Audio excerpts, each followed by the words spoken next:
تمام عالم اسلام میں 1 بلین مسلمانوں کے بچے گمراہی کی طرف ہیں. انہوں نے اپنے بچوں کو ٹی وی کے حوالے کر دیا, آج کل کے ماڈرن اسکولز کے حوالے کر دیا, لبرل قسم کے مائنڈ سیٹ کے ٹیچرز کے حوالے کر دیا. ہم نے بھی یہی کیا ہے, لیکن امام حسین ہمیں ایک ہدیہ دے کر گئے جس کا نام ہے فرش عزا. پورا سال یہ بچہ اس دنیا کی گمراہی گلیوں میں گھومتا ہے, لیکن جیسے محرم کا چاند نظر آتا ہے حسین بلا کے سے فرش عزا پہ بٹھاتے ہیں. یہ درس, یہ طریقہ 2 مہینہ آپ کے بچے قال رسول اللہ, قال امیر المؤمنین, قال جعفر الصادق اس ممبر سے سنتے ہیں. واللہ اگر یہ مجلسیں نہ ہوتی, ہم نے تو اپنے بچوں کو اتنا نہیں سکھایا. میرے بچے نے خیبر سنی تو ممبر سے سنی, خندق سنی تو ممبر سے سنی, کربلا کی عزاداری سنی تو ممبر سے سنی, مصائب امام حسین سنے تو ممبر سے. تصور کر اگر ممبر نہ ہوتا ہم تو کتابوں کو کبھی اٹھاتے بھی نہیں. یہ کس کی زحمت تھی؟ یہ سیدہ زینب کی زحمت تھی. فرماتے ہیں اگر بی بی زینب نہ ہوتی آج تیرے پاس ایمان نہ ہوتا. اس پر بھی سجدہ شکر کرو کہ اللہ نے تجھے 12 امامی بنایا. اسی پاکستان میں کچھ 6 امامی ہیں, کچھ 7 امامی ہیں, یعنی 6 تک تو آیا لیکن 7ویں تک نہیں پہنچا. یہ بھی نعمت خدا ہے کہ آپ کو لے جا کر امام زمانہ کے دروازے تک پہنچایا ہے. یہ بڑی نعمت نہیں ہے؟ انسان جنت کا آدھا راستہ جو آدھے راستے میں کٹ جائے, یعنی آپ بالکل جنت کے کنارے پر آئیں, لیکن سوال یہ ہے اس فکر سے زندگی گزارو جو فکر امام زمانہ تھی. فرماتے ہیں قیامت کے دن ہر آنکھ روئے گی. بسم اللہ. سوال ہے؟ جی جی بسم اللہ. غلط نہیں ہے, فلسفہ بتا رہے ہیں نا, فلسفہ.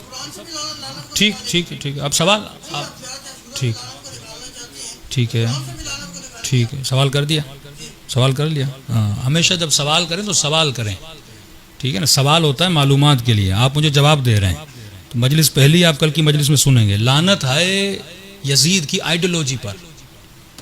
نہ بدن تو آپ کو بھی وہی ملا جو اس کو ملا تھا, اس میں گوشت ہے, اس میں کھال ہے, سب کچھ وہی ہے. تو لعنت کس پہ کی جاتی ہے؟ یزید کی آئیڈیالوجی پہ کی جاتی ہے. اور امام کیوں فرماتے ہیں 100 مرتبہ لعنت کر. میں 100 مرتبہ ایک لام پہ لعنت بھیجوں گا, مجھے ملے گا کیا؟ اگر میں صرف نام کو ذہن میں رکھوں گا تو مجھے کچھ نہیں ملے گا, لیکن میں لعنت بھیجوں گا یزید کی آئیڈیالوجی پہ. یعنی لعنت ہے اس یزید پر جو ظالم تھا. تو جب 100 مرتبہ لعنت بھیجوں گا تو میرے دل میں ظلم کی نفرت پیدا ہو جائے گی. ٹھیک ہے نا. اب پہلی مجلس سے آپ فوراً اپنے ذہن میں ایک تصور بنا رہے ہیں تو اطمینان رکھا کریں, جذباتی شیعہ نہ بنے. امام فرماتے شیعہ جذباتی نہیں ہوتا, ٹین کے ڈبے کی طرح نہیں ہوتا, جلدی گرم بھی ہو جائے جلدی ٹھنڈا بھی ہو جائے. صلوات پڑھیں محمد و آل محمد.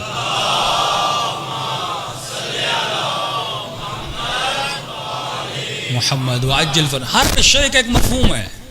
خدا کہہ رہا ہے یہ کام کرو, مثال کے طور پہ, اب کیونکہ آج وقت کم ہے میں تفصیل میں نہیں جا رہا, ایک چھوٹی سی مثال.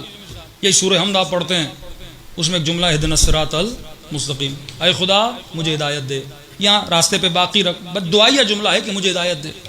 کربلا کے میدان میں حر بھی نماز پڑھ رہا ہے, وہ بھی یہی جملہ کہہ رہا ہے کہ اہدنا الصراط المستقیم. کربلا کے میدان میں شمر بھی نماز پڑھ رہا ہے, وہ بھی کہہ رہا ہے اہدنا الصراط المستقیم. حر نے اہدنا الصراط المستقیم کہا, ناصر حسین بنا. اس نے اہدنا الصراط المستقیم کا قاتل حسین بنا. جملے تو وہی تھے نا. جملوں کے دوران اسے کیا ہوتا ہے؟ فرق یہ تھا کہ شمر صرف ذکر کر رہا تھا, حر ذکر بھی کر رہا تھا, اس پہ فکر بھی کر رہا تھا. رسمی اللہ صلی علی محمد. ابھی بحث کھلے گی تو آگے چلی جائے گی. وہی جو کام آپ کے ممبر سے دوسرے اپنے شیعہ ایک مکتب کے لوگ کر رہے ہیں.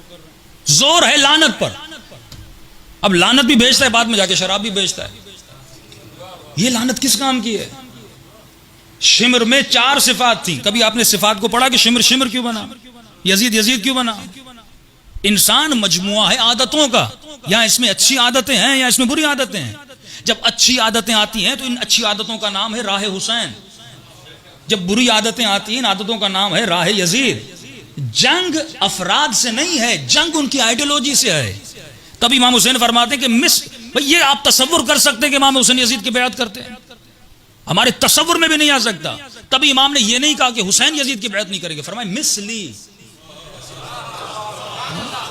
مثلی لا یبایع مثلی. امام ایک پیغام دے رہے ہیں کہ حسین تو کریں گے ہی نہیں, اور کہا یزید یہ تیری بھول ہے کہ تو حسین سے، ارے حسین سے تو دور کی بات، جس کی فکر حسین جیسی ہے وہ بھی تیری بیعت نہیں کرے گا.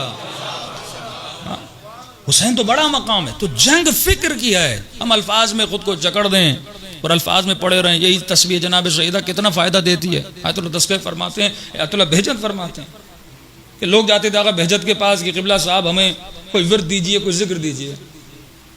آقا بہجت مثلا جیسے ہم کہتے ہیں رزق کے لیے کافی مومنین آتے، ہم کہتے ہیں بھائی ہر نماز کے بعد سورہ واقعہ پڑھو. یہ مومن ناراض ہو جاتے ہیں، مولانا نے مجھے ذکر دیا نہیں.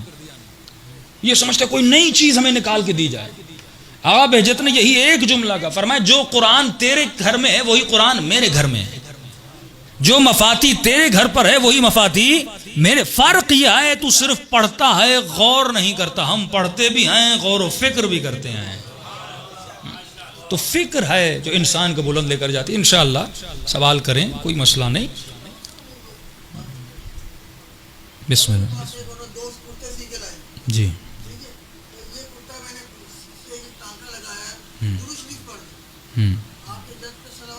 جی جی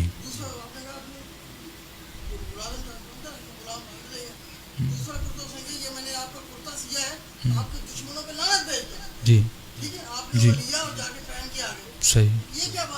تو وہی تو کہہ رہے ہیں کہ اپنا ہوگا. وہی تو تصور ہے. آپ زیارت عاشورہ میں کیا پڑھتے ہیں؟ انی سلم لمن سالمکم حرب لمن حاربکم. مولا میں ہر اس سے محبت کرتا ہوں جس کے دل میں آپ کی، یہ تشریح لعنت ہے. میں ہر اس شخص سے میری جنگ ہے جس سے آپ کی جنگ ہے. اب اس خاتون نے اگر لعنت بھیج کے کرتا بنایا تھا تو وہ حقیقت میں ان سے دشمنی کرتی تھی، ان کے کردار سے دشمنی کرتی تھی. تو امام نے بتایا کہ یہ خاتون سچی ہے، صادق ہے.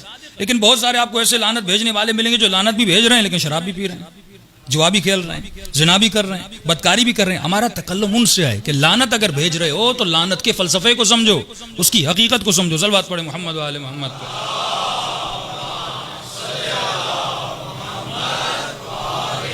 محمد واجل فرج. انشاءاللہ وقت ملا تو میں برادران سے کہوں گا کہ میں مجلس کا ٹائم پیریڈ کم کروں گا اور آخر میں 10 منٹ ہم سوال جواب کے رکھ لیں تاکہ یہ ایک طرفہ مجلس نہ ہو اور ہم ان میں سے ہیں ہی نہیں کہ آپ کے سوالوں کا جواب نہ دیں. جو موضوع ہم بیان کر رہے ہیں اس پہ گرفت ہے، اس کو پڑھا ہوا ہے، اس کی تفسیر کو پتہ ہے. کوئی اگر اہل سنت کا بھائی بھی آ کر سوال کرتا ہے لیکن سوال ہو علمی ماحول میں، جس طرح مولا علی فرماتے ہیں کہ ادب کے ساتھ، احترام کے ساتھ اور سوال